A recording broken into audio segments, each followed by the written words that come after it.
Ang hyperinflation ay isang malubhang issue na sumasalot sa ekonomiya ng Zimbabwe.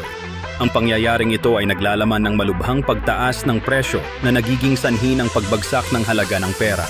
Ang sitwasyong ito ay nag-ugat mula sa maraming salik, kabilang ang masamang pamamahala sa pananalapi at walang katapusang pag-imprenta ng salapi ng gobyerno.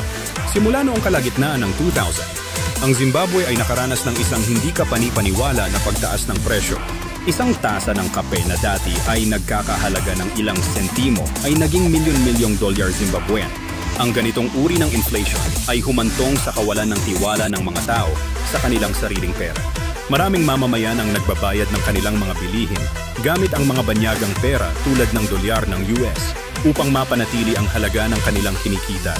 Isa sa mga pangunahing dahilan ng hyperinflation ay ang patuloy na pagtaas ng mga gastusin ng gobyerno na hindi sinusuportahan ng nasabing kita.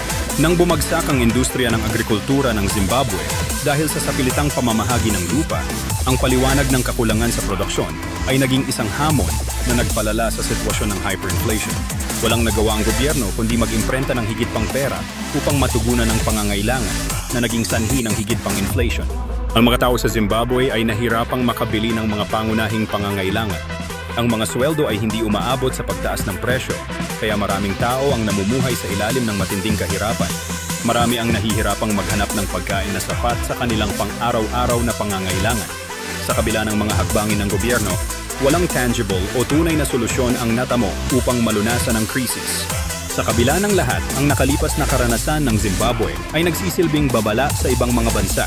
Ang tamang pamamahala sa ekonomiya, pag-iwas sa labis na pag-imprenta ng pera at pagtutok sa mga sustainable na solusyon ay mga hakbang upang mapanatili ang katatagan ng isang ekonomiya. Ang bawat tao ay dapat matutunan sa trahedyang ito upang maiwasan ang parehong pagkakamali sa hinaharap. Samahan ninyo si Jericho Barreda para sa higit pang mga video at impormasyon tungkol sa ganitong mahahalagang paksa. Ang mga aral mula sa Zimbabwe ay maaring magsilbing gabay, hindi lamang sa mga economic policy makers kundi pati na rin sa mga mamamayan na nagnanais ng mas maliwanag na kinabukasan. Mag-follow para sa higit pang mga kaalaman at lunas sa mga kasalukuyang issue sa ating mundo.